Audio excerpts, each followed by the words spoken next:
Hi everyone, this is CA Harsha Buddala. Today we are going to discuss about Doctrine of Basic Structure. The concept, what is this Doctrine of Basic Structure? So the Doctrine of Basic Structure for the very first time was used by the Honorable Supreme Court in the case of Kesavananda Bharati versus State of Kerala.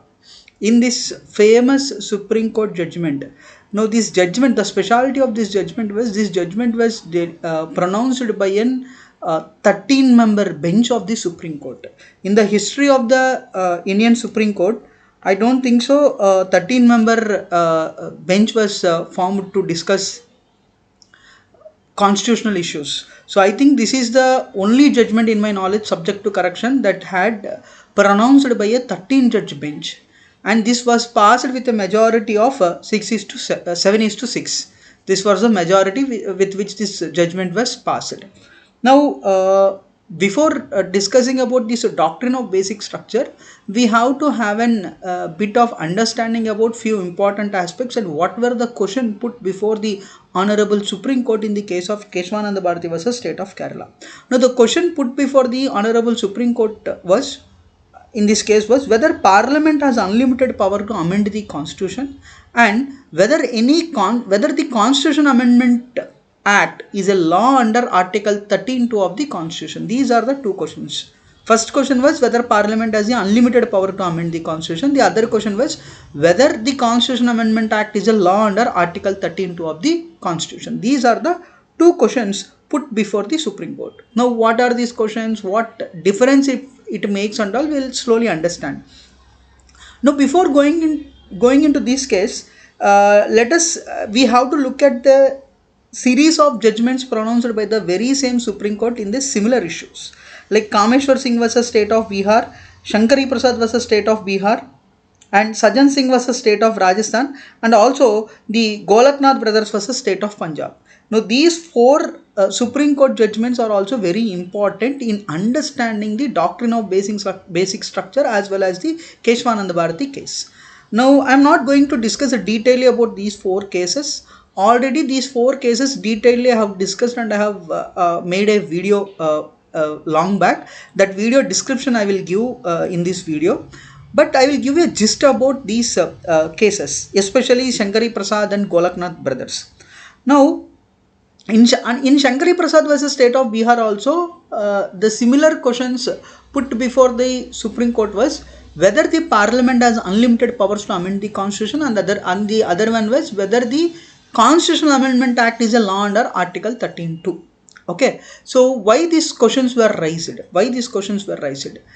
No, at the time what happened was these cases, especially Kameshwar Singh and Shankari Prasad, these cases all of these cases were related to land reforms, and all of these cases were related to fundamental right related amendment or abridging the fundamental right by constitutional amendment. This was the issue. Now, why we are discussing about Article 13(2), no? The reason was, if you read Article 13(2), this was the Article 13(2) original manuscript of the Constitution. What they have said in Article 13(2) was that state shall not make any law which takes away or abridges the rights conferred by this part, that is part 3. Part means part 3. So what they are saying, the state shall not make any law. The state means here the Parliament should not make any law which takes away, that means which is removing or which is abridging. Abridging means restricting the scope or restricting the power, the rights conferred by this part. Rights conferred by this part means nothing but fundamental rights. Simply speaking, Parliament should not make any law which can take away or which will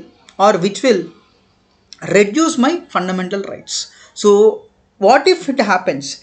Any law making in contravention of this clause shall to the extent of the contravention be void.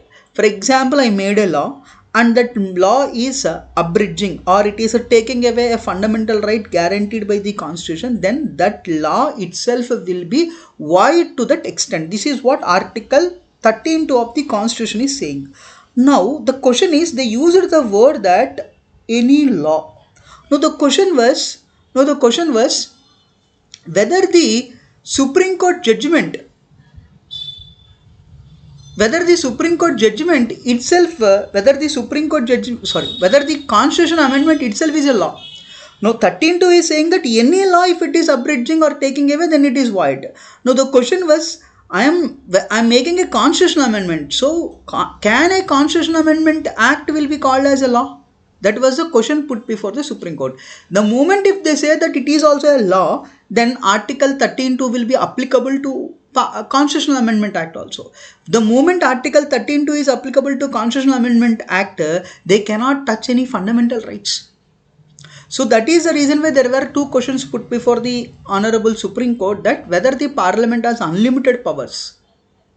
Because the land reforms, what happened was, at that time, the right to property is also a part of fundamental rights, and many states had made some land reforms act, and that land reform act had put some restrictions on my right to have the property, on my right to property. Thereby the question arises whether the Parliament can restrict my power, and whether the Constitutional Amendment Act is a law under Article 13.2. These are the questions arised before the Supreme Court. Okay. Now let us go back to the Shankari Prasad case. In Shankari Prasad case, what happened was, in Shankari Prasad case, what the Supreme Court had said was, Parliament has two types of powers. One is ordinary lawmaking power, and the other one was constituent power. Now what is this ordinary lawmaking power? See, we see that Income Tax Act is there, GST Act is there, Customs Act is there, and similarly in state level you can see agriculture related laws. Everything are derived by an article called Article 245 and Article 246. In general, the power for Parliament to make laws was given by Article 245 and Article 246. Now apart from that, what the Supreme Court had said, that Parliament has also another power called constituent power. It has two types of power. One is ordinary lawmaking power, and the other one was constituent power. Now what is constituent power? See, before to understand this constituent power concept, you have to go back and understand about a body called Constituent Assembly. Now we all know that Parliament is the creature of the Constitution. But who had adopted and who had prepared and who had adopted the Constitution of India? It was the Constituent Assembly, where eminent people like Dr. B.R. Ambedkar and all had sat and discussed and framed the Constitution. Now the Constituent Assembly duty was to develop a Constitution, adopt it and give it to the country. That was the duty of the Constituent Assembly. Now what Supreme Court had said was, once the country became republic, and once the Parliament had came into function, Parliament had subsumed the role of Constituent Assembly also. Thereby Parliament is having ordinary lawmaking power as well as the constituent power. As the Parliament has the constituent power, it is having unlimited powers. It is having powers to amend the fundamental rights as well. It has the powers to amend the fundamental rights. I repeat, what the Supreme Court had said was, Parliament has ordinary lawmaking power and also Parliament has constituent power.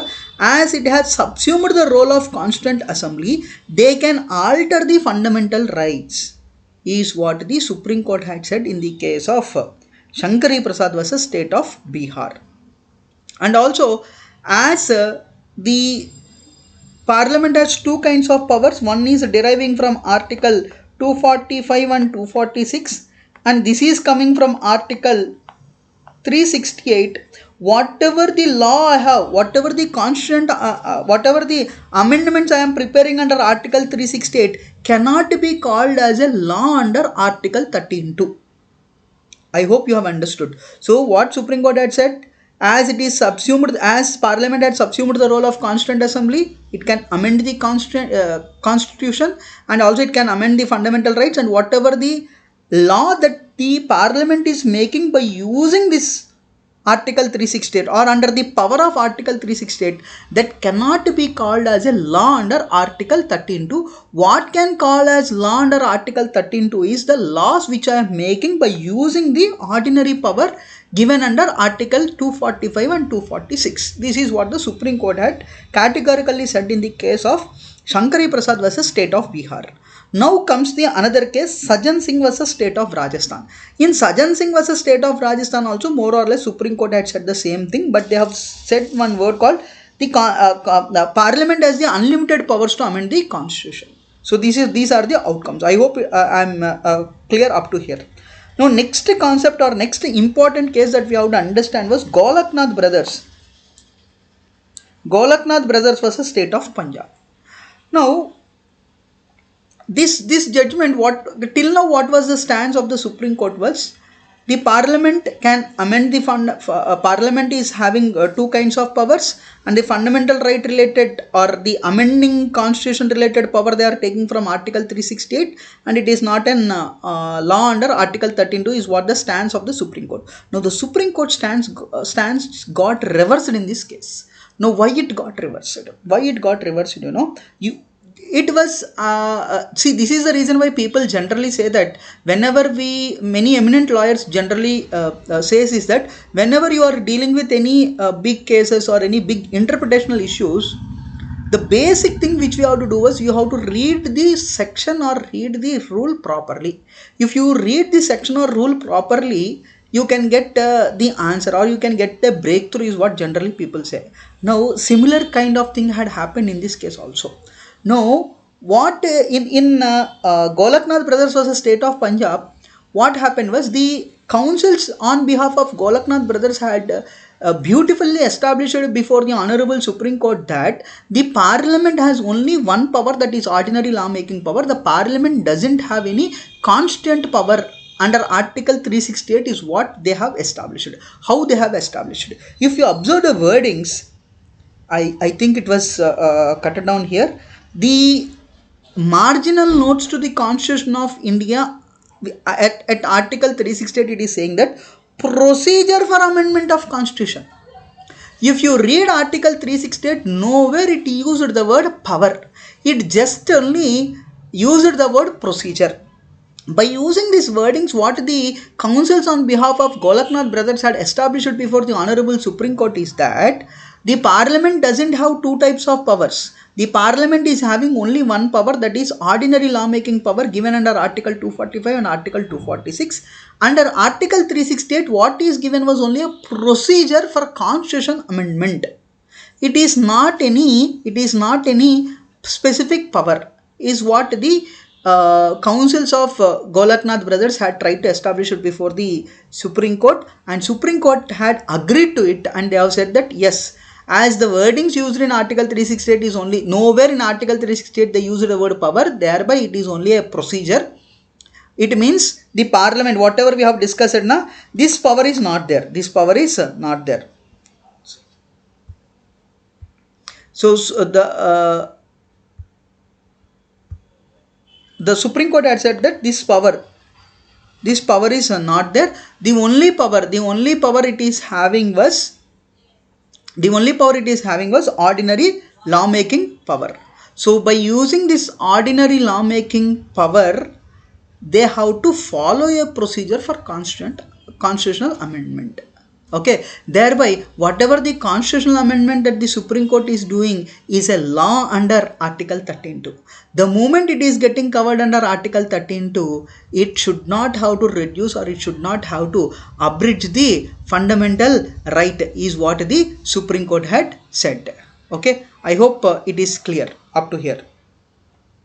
Now the next part, this was the outcome of the Golaknath brothers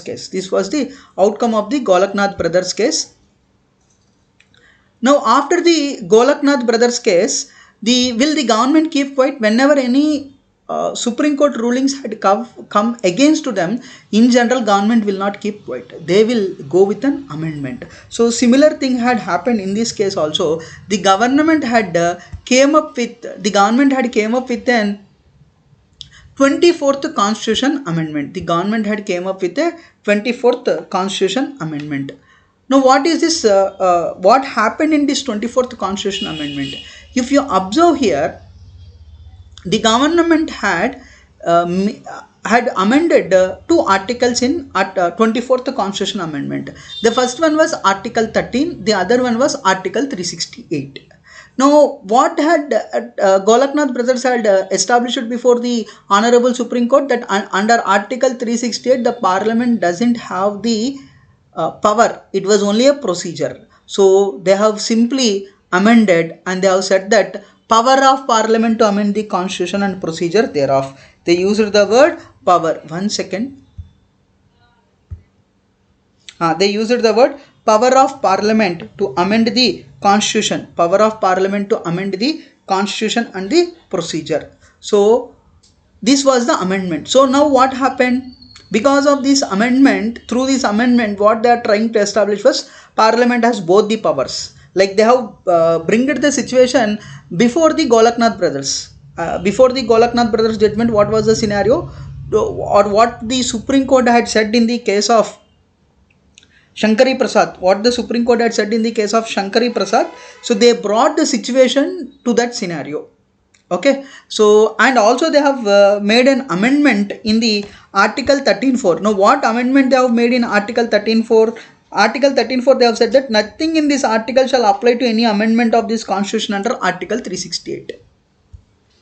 If you observe the wordings here, nothing in this article shall apply to any amendment to this Constitution made under Article 368. This was the amendment made. Now, what they are saying, what they simply saying, okay, what you have said in the Golaknath brothers, okay, Parliament doesn't have the constant power. It is only ordinary lawmaking power. As it is an ordinary lawmaking power, it can come, and if it is abridging or if it is reducing the fundamental right, that constitutional law itself will be void. To that extent is what we are trying to say. Now, what they have amended under 24th Constitutional Amendment, they said that nothing, any constitutional amendment related, even though if it is violating the fundamental rights, or even if it is abridging or restricting the fundamental right, it will not applicable. Nothing in this article shall apply to any amendment made to the Constitution under Article 368, and in 368, along with the word procedure, they have added the word power. This is how the government had, or the Parliament had made an amendment in the 24th Constitutional Amendment. Now, there was another issue came up. Now, here comes the very important Kesavananda Bharati case. Now, the Kesavananda Bharati case, Kesavananda Bharati versus state of Kerala. So, this judgment now comes into picture. These were the background story, or whatever the Supreme Court judgments. Now, if you see in Shankari Prasad case, what they have said, they have reversed in the Golaknath brothers. Now, Kesavananda Bharati, he is a Hindu monk. There was a land issue, fundamental right related issue of the Kesavananda Bharati with the state of Kerala. On the similar aspects, they have came before the Honorable Supreme Court, challenging the validity of 24th Constitution Amendment, what we just now discussed.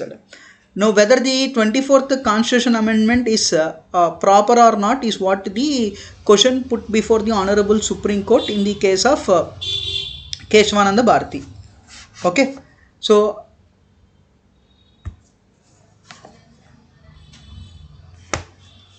now what the Supreme Court had said in the Kesavananda Bharati case was, the Supreme Court, after hearing all the arguments made by the councils on behalf of Kesavananda Bharati and also the councils on behalf of the government, what they have said was, the Supreme Court had categorically said that yes, Parliament is having both the ordinary lawmaking power and as well as the constant power also Parliament is having. And also they have said that whatever the law has been made through Constant Amendment Act, I mean whatever the Constitutional Amendment Act I am making, it is not a law under Article 13.2. Simply speaking, the Supreme Court had said that whatever the judgment they have given in Shankari Prasad case, the same will apply. I mean whatever the judgment they have given in Shankari Prasad, the same they have repeated. But they have put some limitations, or they have put some restrictions. So they have said that okay, Parliament is having constant power, and the Constitutional Amendment Act is not a law under Article 13.2. They have agreed to what they have said. But the important point that comes here was, they have said that we recognize this power, but what they have disagreed was, Parliament doesn't have unlimited powers. Parliament doesn't have unlimited powers. Confusing. No, I can explain you very simply that what the Supreme Court had said was, okay, Parliament can amend the Constitution, Parliament can amend the fundamental rights also, but it should not have to disturb the core values of the Constitution. Now, what is this core values? The core values itself, they have named it as basic structure. Basic structure. Now, the Supreme Court, what they are trying to say was, Parliament can amend the Constitution, but they should not touch the core values or core principles. Now, what is the core values and core principles of the Constitution? That the Supreme Court had not categorically said, but the Supreme Court, through various judgment, had said that what comes under the core values or what comes under the basic structure, that they have pronounced through various judgments. Now, like example, I can give you free and fair election, democracy, equality, right to life and personal liberty. All these are the examples of doctrine of basic structure. Now, who will decide? These are the elements of basic structure. Now, who will decide that what comes under the elements of basic structure? It will the judiciary that will decide what comes as an elements of the basic structure. So, this is one of the major criticism given in Kesavananda Bharati case, that judiciary had taken more control by deciding the elements of doctrine of basic structure. Now, see what made Supreme Court to tell this was, we generally, let us, if we analyze these points, what we generally used to say that Constitution is a living document is what we will say. Now, how can you expect a living document to be not to be changed? Definitely it should be changed. That is the reason why the Supreme Court had said that the Parliament has the constituent power also. And also, the Parliament had also said that the fundamental rights are not sacrosanct. Fundamental rights also can be amended. But if that fundamental right is in the nature of basic structure or is in the nature of core value, then you cannot touch it. So, simply speaking, Parliament can amend the Constitution in whatever the way they want. But if they want to change the core values, they cannot change. The core values, they have named it as basic structure. Okay. Now, what the arguments, this case on behalf of Kesavananda Bharati was argued by an eminent lawyer called Nani Palkiwala. Now, he had highlighted two very good points that I just want to put before you all. One was, the Parliament being the creature of the Constitution cannot come and change the entire Constitution. For example, if I say that Parliament is having unlimited powers to amend the Constitution, tomorrow they will say that say for example, one government came into power and the same government in the next Parliament session will introduce a constitutional amendment, and they said that they will remove democracy from the Parliament. So, after that amendment, there will not be any elections in India. And they may remove equality, and they may remove right to life and personal liberty. From democratic country, they may change to a dictatorship country. So, this can happen if you give unlimited powers. If I say that there is an unlimited powers, no doubt the Constitution should have to be updated, because Constitution is a living document. So, thereby they said that Constitution is having, Parliament is having a constituent power, but that is limited. So, they used the word called implied limitation. So, what Dr. Nani Palkiwala had tried to put before the Honorable Supreme Court, that if the makers of the Constitution or if the framers of the Constitution had the intention of giving unlimited powers, they would have clearly mentioned it. As they have not clearly mentioned, there is an implied limitation. And also, the Parliament being the creature of the Constitution of India cannot completely change it. These is the important points of the basic structure. Now, what is a doctrine? Now, doctrine of basic structure will apply whenever any constitutional amendment is happening. Any constitutional amendment in India, any constitutional amendment which the Parliament wants to put before the Parliament want to pass, it should have to pass the test of doctrine of basic structure. It means that the constitutional amendment is not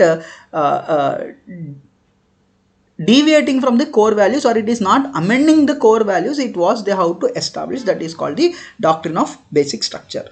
Now, on recently on this 24th, this Supreme Court judgment of Kesavananda Bharati had completed around 55 years. So on this occasion, I just want to thought of sharing my understanding about the this beautiful judgment of Kesavananda Bharati. So this case had settled the long-lasting fight between the parliament and the judiciary, and this case was settled, and this doctrine of basic structure was still being followed, and even the 101st constitutional amendment, all the constitutional amendment which we are having, all of them had satisfied this test. So I hope you really like this video. If you really like this video, you share your experience and thoughts in the form of comments, and also share with your friends. Thank you so much. Namah Parvati Pataye Hara Hara Mahadeva. Thank you. Jai Hind.